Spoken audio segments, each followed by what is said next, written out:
आशा करता हूं आप सब बहुत अच्छे होंगे। मेरा नाम है सिद्धांत अग्निहोत्री, स्टडी ग्लोस पे आपका बहुत बहुत स्वागत है। दोस्तों ये रिसर्च छपी है आर्कटिक पे, ये रिसर्च हुई है और बहुत ही डेंजरस रिसर्च है।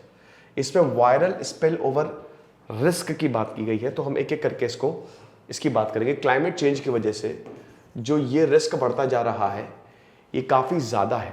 तो heating climate could increase the risk of Arctic virus spill over. अब इसका मतलब क्या है, हम इसको अच्छे से जानेंगे, लेकिन उससे पहले दोस्तों दिवाली कूपन कोड यूज़ करिएगा, आपको 30% ऑफ मिलेगा। साल की सबसे बड़ी सेल हमारी लाइव है, तो क्योंकि ये साल की सबसे बड़ी सेल है दोस्तों, आमतौर पे 10% तक ऑफ रहता है, लेकिन यहाँ पे आपको 30% ऑफ दिया जाएगा, तो कमाल हो जाएगा, कमाल। तो फटाक से हमारे कोर्सेज को अवेल करें, ठीक है।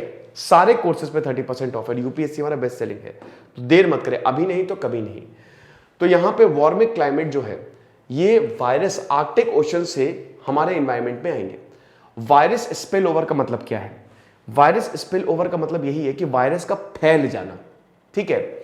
अब अभी अगर हम कुल मिला के बात करें तो वायरस जो है अरबों हैं, जो कि पूरी दुनिया में फैले हुए हैं। पहले के जमाने में जब बच्चा पैदा होता था तो वो ज्यादा टिकता नहीं था, मर जाता था।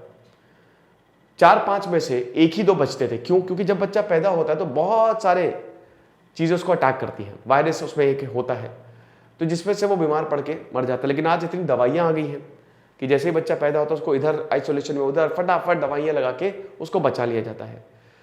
हमारी इम्यूनिटी जो है वो धीमे धीमे डेवलप हुई, और हमारी इम्यूनिटी जो है इन वायरसेस को रोकती है कि वायरस अंदर ना जा पाए, ठीक है। एचआईवी में क्या होता है कि इम्यूनिटी कमजोर हो जाती है, तो जब आपकी इम्यूनिटी कमजोर होगी तो फिर उसके बाद सारे वायरस आपके अंदर चले जाते हैं, बैक्टीरिया अंदर चले जाते हैं, जो कि आपको खत्म कर देते हैं, ठीक है। तो वायरस स्पिल ओवर का मतलब यही है कि पूरी दुनिया में वायरस फैल जाएंगे। कहां से फैलेंगे? यहां पे आर्कटिक की बात की गई है। वायरस को होस्ट की जरूरत होती है, जैसे animals, humans, plants, fungi, they are very intelligent. Covid देखिए अपने आप को, अब देखिए इतना छोटा सा है वो, मतलब समझिए कि अगर पूरी दुनिया में वायरस, कोविड वायरस को मिला दे तो चुटकी भर का इतना होगा खाली, लेकिन उसके अंदर भी दिमाग है, वो लगातार अपने आप को बदल रहा है। इधर हम वैक्सीन बना रहे हैं, उधर वो अपने आप को बदल रहा है, तो यही नेचर है। तो वायरस को होस्ट की जरूरत होती है, जैसे ह्यूमंस हो गए, एनिमल्स हो गए, प्लांट्स हो गए, फंगाई हो गए। होस्ट मतलब क्या कि जैसे मैं हूं, मुझे यार जाना है कहीं, तो रहना पड़ेगा, मुझे घर में रहना पड़ेगा, अरे रवि ने मुझे अपना घर दे दिया, तो ये होस्ट हो गया मेरा। तो मैं होस्ट को ढूंढ रहा हूं, जैसे ही मुझे होस्ट मिला मैं उससे अटैच हो जाऊंगा, और जैसे ही रवि के पास गया मैं, तो मैं अपनी सारी इंफॉर्मेशन, अपनी नॉलेज से रवि को टेक ओवर कर लूंगा और उसके घर को टेक ओवर कर लूंगा, और उसके बाद वैसे ही घर बनाने शुरू कर दूंगा मैं। तो यही वायरस करता है। वायरस को बस एक होस्ट चाहिए, एनिमल हो गया, ह्यूमंस हो गए, फंगाई हो गए, प्लांट्स हो, कोई भी हो सकता है, बस वो उसको इन्फेक्ट करके रेप्लिकेट करना, अपना जेनेटिक मटेरियल छोड़ देगा, अपना आरएनए छोड़ देगा। वो कोविड यही तो करता था। स्पाइक प्रोटीन जो है ACE2 रिसेप्टर से अटैच हो जाते थे। आप ऐसा समझ सकते हो कि जो कोविड-19 के ये स्पाइक प्रोटीन थे ना, ये स्पाइक प्रोटीन है चाबी, और जो ACE2 रिसेप्टर्स होते हैं, जहां जहां पे भी ये मिलेंगे, ये है ताला, तो ये चाबी इस ताले में लग जाती थी, और ये जैसे ही चाबी ताले में लगी तुरंत वायरस अपना जेनेटिक मटेरियल छोड़ देता था, मतलब जो इंफॉर्मेशन है, तो वो रेप्लिकेशन शुरू कर देता था, जिसकी वजह से आपकी पूरी बॉडी सेल इन्फेक्ट, वायरस ऐसे ही करते हैं आमतौर पे।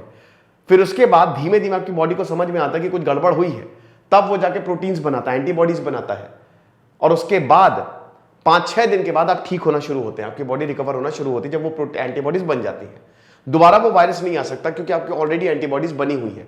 अब आपकी बॉडी को मालूम है कि इस तरीके के वायरस से कैसे निपटना है, किस तरीके की एंटीबॉडीज बनानी है, समझ गए? तो ये हिसाब किताब है।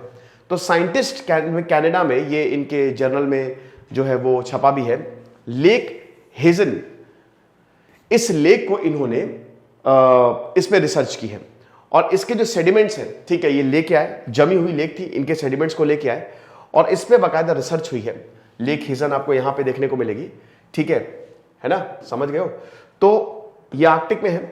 तो अब इस पे जो रिजल्ट आया है उसमें यही बताया गया है कि जो वायरस है ये बड़ा डेंजरस है। मतलब जैसे अभी गर्मी बढ़ती जा रही है, वायरस स्पिल ओवर के बारे में मैं आपको बता ही चुका हूं, ठीक है, कैसे क्या होता है, एक के बाद एक ट्रांसमिशन, इंसानों को पकड़ के कैसे वो ट्रांसमिट होता है। तो यहां पे यही बताया गया है कि जैसे जैसे गर्मी बढ़ती जा रही है, ग्लेशियर्स जो है वो पिघलते जा रहे हैं। अभी हमने टिपिंग पॉइंट्स की बात की थी, ठीक है, ग्रीनलैंड की बात की थी, ग्रीनलैंड में ग्लेशियर्स पिघल गए। परमाफ्रॉस्ट की बात की गई थी कि उसमें कितनी बिलियन, 1700 बिलियंस ऑफ कार्बन है, और अगर वो पिघलेगा तो कार्बन जो है अभी हर साल 40 बिलियन टन्स के करीब कार्बन जो है वो एमिट होती है, लेकिन अगर वो पिघलेगा, वो ग्लेशियर्स, तो इतनी सारी कार्बन रिलीज होगी। ऐसे ही ग्लेशियर्स के साथ है, ग्लेशियर्स के अंदर बहुत सारे बैक्टीरिया, वायरस हैं। कुछ लेक्स जो जम जाती हैं वहां पे भी बहुत सारे बैक्टीरिया, वायरस हैं, ठीक है। और अगर ये मेल्टेड ग्लेशियर्स जो है, ये ग्लेशियर वाटर जो है, ये पिघलेंगे तो ये वायरस, ये बैक्टीरिया भी तो हमारे एनवायरमेंट पे जाएंगे। और जैसा कि मैंने बताया, फंगाई, प्लांट्स, एनिमल्स, इनको होस्ट की जरूरत होती है, और जैसे इनको होस्ट मिलेगा चिपक जाएंगे, और उसके बाद ये या तो फंगाई को खत्म करेंगे, या फिर प्लांट्स को खत्म करेंगे, या फिर एनिमल्स को खत्म करेंगे। और ह्यूमंस को भी कोविड-19 ने तो यही किया। कोविड-19 तो इतना बड़ा वायरस नहीं था, 99% लोग तो बच ही जा रहे थे, बहुत लोगों को कोविड हुआ पता भी नहीं चला। लेकिन हो सकता है जैसे इबोला हो गया, ठीक है, इबोला हो गया आपका, बहुत सारे H1N1 हो गया, तो ये सारे जो खतरनाक वायरस हैं, इसमें तो बहुत ज्यादा पॉसिबिलिटी होती है डेथ्स की, तो इससे तो सब कुछ खत्म हो सकता है। तो क्लाइमेट चेंज का ये भी एक रिजल्ट है, समझ रहे हो। As well as the lake which require clearing snow and drilling through 2 meters of ice, तो 2 मीटर तक आइस खोज ऐसे ड्रिल किया, और उसके बाद यहां पे सैंपल्स निकाला, और फिर यहां पे डीएनए, आरएनए सैंपल्स को यहां पे सीक्वेंस किया, और फिर ब्लूप्रिंट्स जो है वो ये लेके आए।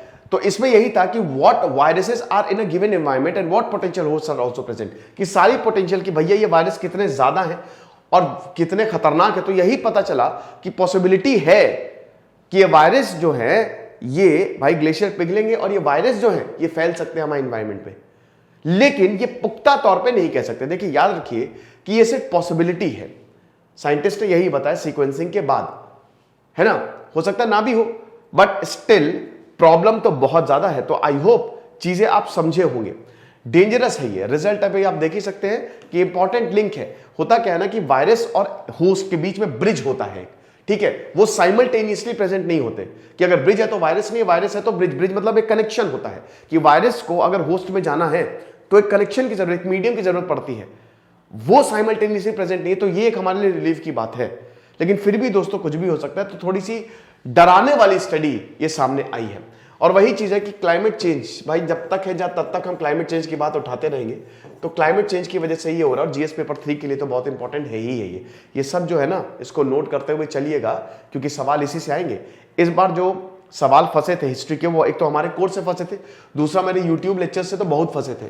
तो इसीलिए लेक्चर थोड़ा सा ध्यान से देखें। और जैसा कि हमने बताया कि हमारी दिवाली सेल जो है वो लाइव है, एक्स्ट्रा 30% ऑफ मिलेगा, दिवाली कूपन कोड आपको यूज करना है। दिस इज सिद्धांत अग्निहोत्री साइनिंग ऑफ।